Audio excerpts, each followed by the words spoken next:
What is the purpose of electricity in a country like South Africa? Or in any country for that matter? Is it to make the utility rich? Is it to make the government rich? Is it to make the municipality rich?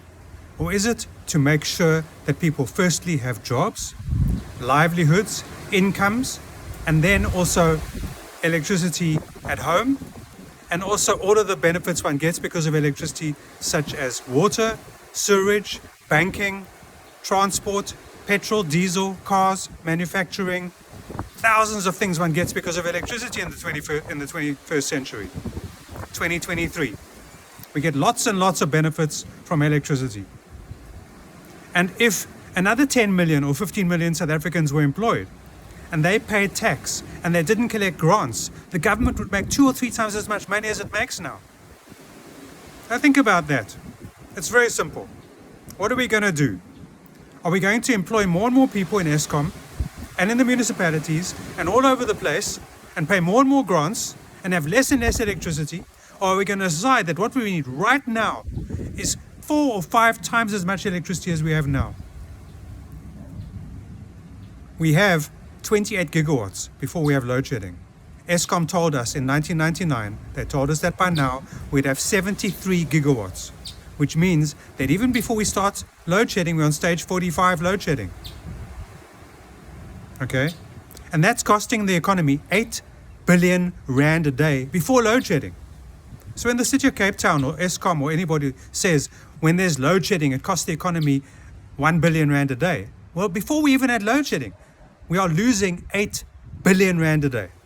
And if the government is a third of that, then the government is losing about 3 billion rand a day of income. And imagine what the government could do if it had another 3 billion rand a day of income. And if you look at the fact that we had 40 gigawatts 20 years ago, we should have 160 gigawatts by now. And if we beneficiated all of our materials that didn't export all of our coal and uranium and gold and copper and titanium and platinum and all the other things we export, and we actually beneficiated in South Africa, we'd need 300 gigawatts right now today, which is more than 10 times as much as we get from Eskom.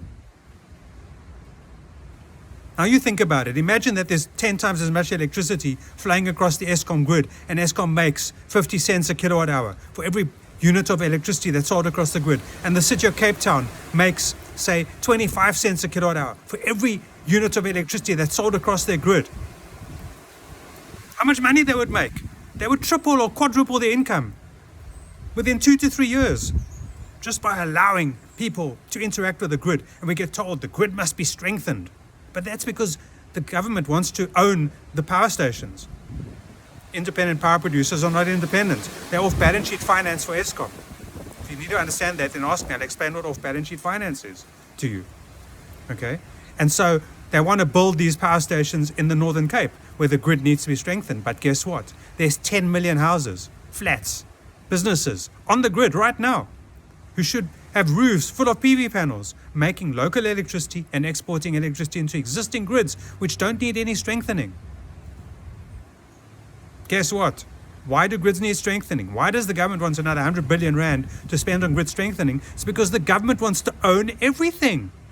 But the government can get 4 times as much money as it gets now just by allowing everybody to do their jobs. Hey, everybody, wake up. We need to make as much electricity as we can.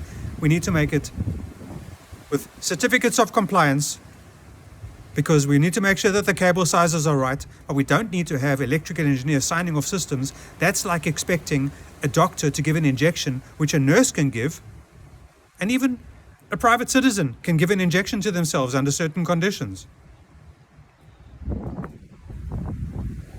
Oh, there we are. We need electricity because Sasol needs electricity, and Sishen Mine needs electricity, and South 32 needs electricity, and BP and Shell and Astron and Caltex and all these companies need electricity, and the smelters need electricity in Richards Bay, and the steel industry, which is currently closing down in Saldanha Bay, needs electricity, and the army needs electricity, and the navy needs electricity, and you and I need electricity, and the people we work for need electricity. And we need 10 times as much electricity as we have now. And we can make it happen. We have everything we need. Not just renewable energy. We have gas off the west coast. It takes 18 months to build a 1 gigawatt gas power station. So we can deliver the first one in 18 months, the second one in 19 months, the next one in 20 months. And Eskom with Medupi and Kusile haven't been able to deliver 10 gigawatts in 15 years. We can deliver 10 gigawatts by the end of next year of gas power. And maybe we don't want gas power right now, and I don't think gas power is going to be the final thing we do. But what I do think is it's a stopgap what we need. And there's no ash with gas. So we don't have big ash dams destroying the environment. We don't have massive mines. We get the gas out of a hole in the ground, offshore. And we know how to do that.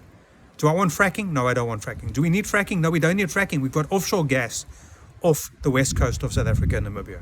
We can build those power stations. We can bring the gas to Saldanha Bay in 6 months with a pipeline. We can put that pipeline to Ankerlig, and in 9 months Ankerlig can be running off gas. And we can have a 1.3 gigawatt power station running 24 hours a day as a baseload power station. Ankerlig, the power station already exists, but it's using diesel at a massive expense. And maybe it can halve or even make the price a third by using gas and running constant. We have all of the solutions we need. They're all here. But what are we trying to do? The government's going to add another whole department, another 10,000 people for the Minister of Electricity. What for? We need fewer ministries, not more ministries. The South African government is bigger than the American government.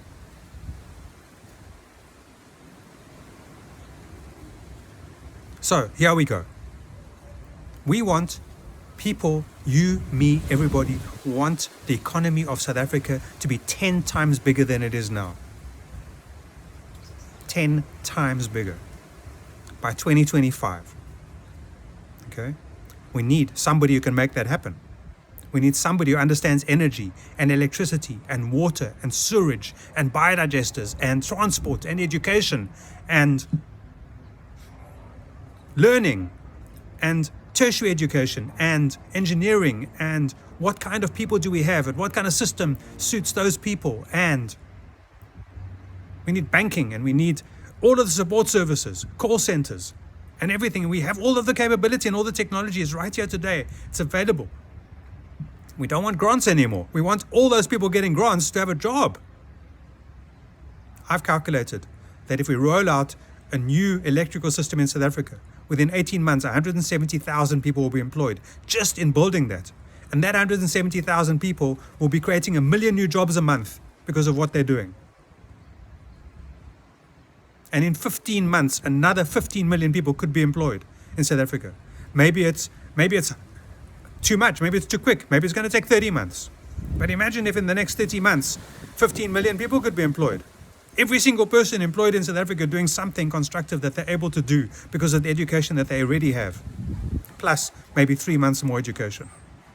Here we have the possibility of making things happen, of making things different, because we stop the myopia of how much money we can make out of selling electricity and how much money we can make because we make the economy work, and the economy becomes 2 times the size, 3 times the size, 4 times the size, 5 times the size, 6 times the size, 7 times the size, 8 times the size, 9 times the size, 10 times the size. And it can be done within 3 years. If we want it to happen. Do you want it to happen? I want it to happen. Are we going to make it happen? I don't know. But let's pray.